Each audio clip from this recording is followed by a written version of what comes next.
Salut tout le monde, c'est Zambouille, j'espère que vous allez bien. Aujourd'hui, on se retrouve pour la présentation de mon CRA Auter retrait PM avec des résistances vraiment assez sympathiques. Donc il est level 131. On va procéder par chapitre. Donc tout d'abord, je vais vous montrer les caractéristiques qui sont assez impressionnantes. On a 1880 de vita pour 484 de force et 405 de chance. Il faut savoir que je me suis parché 30 agi, 35 chance, 30 intel. Pas de force, c'est que de la force de base, 40 sagesse et c'est la vitalité de base. Excusez-moi, on se retrouve donc en mode 10-5. On finit avec un retrait PM. Alors là j'ai oublié le trophée PM que je mets tout le temps. C'est lui. Voilà, on se retrouve avec un retrait PM de 33, ce qui est vraiment topissime. Ça peut peut-être pas enlever tous les PM sur un Xelor qui a à peu près 350 de sagesse, mais on est quand même pas mal. 41 dommages, excellent pour le mode que je vais vous présenter avec le CAC du cascargo. 84 de puissance, donc presque 100 de puissance, ce qui est énorme. Hein. Aussi. Alors au niveau des résistances, on est vraiment sur un truc très lourd, sauf en terre. On est à 14 fixe et 16% en fixe neutre. En terre, on est un peu moins, on est à 16 fixe et 7% terre. Au niveau des résistances, là c'est 3 résistances phares qui marchent le plus en colis. Donc le feu pour les cras feu. Le terre, malheureusement, oui, c'est ça le problème. R, on ne trouve pas vraiment beaucoup de personnages R. Oui, voilà, si R ça pouvait changer avec terre, ça aurait été parfait, mais on ne peut pas. En eau, on se retrouve avec 28 de fixe, 31%. Donc les Enio, ça c'est top. Hein. Il faut savoir que les Enio sont très présents au niveau de la 2.0. En R, on se retrouve avec 6 fixes et 24%. Il faut savoir aussi qu'on a 8 crits qui vont nous servir pour faire le 1 sur 2 avec le cascargo. Au niveau du stuff, maintenant. Donc au niveau du stuff, on a un cascargo, une panoplie baveuse en entier qui nous donne 1 PA, ce qui nous donne donc 8 PA de base. Ensuite on a le Gelano qui nous donne 9 PA et la Thor qui nous donne 1 PA. Donc un casque qui nous donne vraiment beaucoup de résistance neutre, feu, air et en fixe. Jet parfait, 4 dommages, 50 force et 200 vitalité presque. On est vraiment sur un très bon casque. Le cascargo qui me donne 1 PO, 50 chance, 132 vitalité et qui est FMO pour roxer un peu plus. Il nous donne aussi 33 de sagesse et 10% en résistance eau. Donc cet arc est parfait, il n'y a pas meilleur. Même sans panneau, donc avec la panneau c'est toujours mieux. On finit un panneau baveuse avec l'anneau l'anneau scargo, qu'est-ce que je dis qui est jet parfait. J'ai mis 30 ans à le faire parce que le coup critique doit passer en succès crit juste après qu'il soit descendu, et donc là on peut commencer l'over. Il est FM à 46 de vitalité en plus, donc sur 100 de base. Il manque 2 de chance. On a tous les dommages, tous les critiques. La prospection, on s'en fout. Il y a 6% réseau et 6% de reste fixe. Ensuite on a une panoplie ancestrale qui va compléter le tout. Donc c'est le top, hein, parce que ça nous donne, donc il nous manque juste la coiffe qui est remplacée par ça et l'anneau ancestral.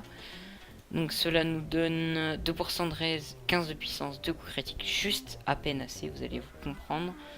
Donc une abracapa ancestrale qui manque un dommage, mais on a les 10% et toute la force, mince, oulala. Donc on a toute la force, toute la chance, il nous manque 4 de sagesse, de puissance, mais on a un over de 36 de vitalité. Je préfère avoir 36 de vitalité en plus et un jet parfait plutôt que un dommage en plus et 100 de vitalité. Des protèges tibia ancestraux, jet parfait, je les ai pas voulu les FM pour un petit over de 20 de vitalité, c'est pas nécessaire. Ensuite une abrature ancestrale.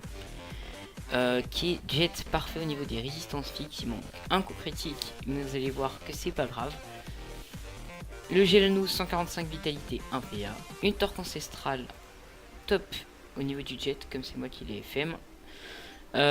Donc on a 10% de reste feu, les 6 dommages, le PA. Il me manque 2 de sagesse, bon c'est pas grave.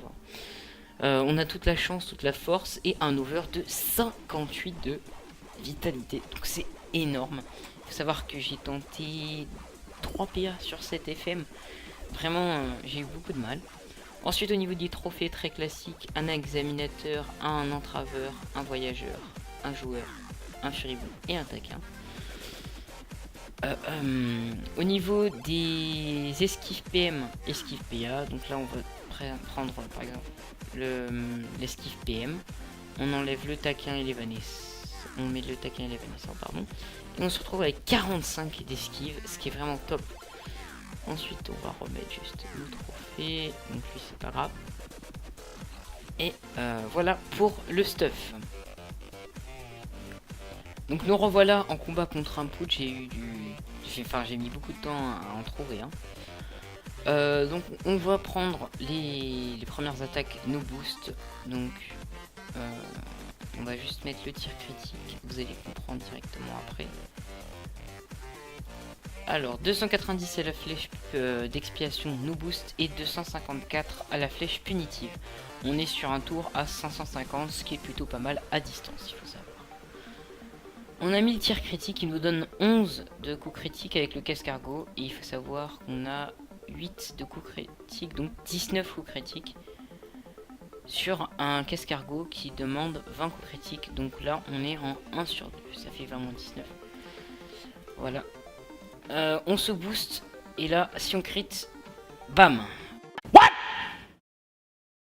What the f. Là on sort du 500 au tour, c'est vraiment exceptionnel. Maintenant on se retrouve avec la punie qui est bien sûr boost.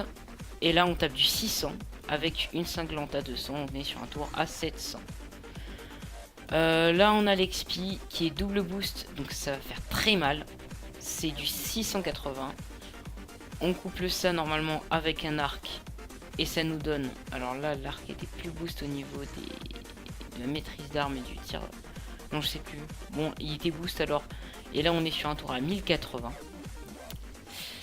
Maintenant, donc il faut juste passer. Hop. Là, on a l'XP boost à 3 fois, donc il nous manque le tir puissant, mais on tape quand même du 839 et presque 960 full boost. Ensuite, on va passer sur les attaques haut. Donc la flèche ralentissante qui tape du 255, l'immobilisation à 150. Voilà, pour 4 PA on tape du 300, c'est vraiment génial. Et l'œil de top qui passe à 202. Qu'est-ce que j'ai oublié? Donc j'ai rien oublié. Voilà, on va finir le combat. Bon voilà, j'espère que cette vidéo vous aura plu, que mon cra vous aura plu. Je trouve que c'est un très bon stuff, ça me permet de rusher les colis et d'avoir plus de 400 de cotes. C'est un stuff qui est vraiment oufissime, même au niveau des résistances. Je sais pas si je vous les ai montrés. On est sur du 16, 16, 31 et 24. Donc voilà, je vous souhaite une bonne soirée.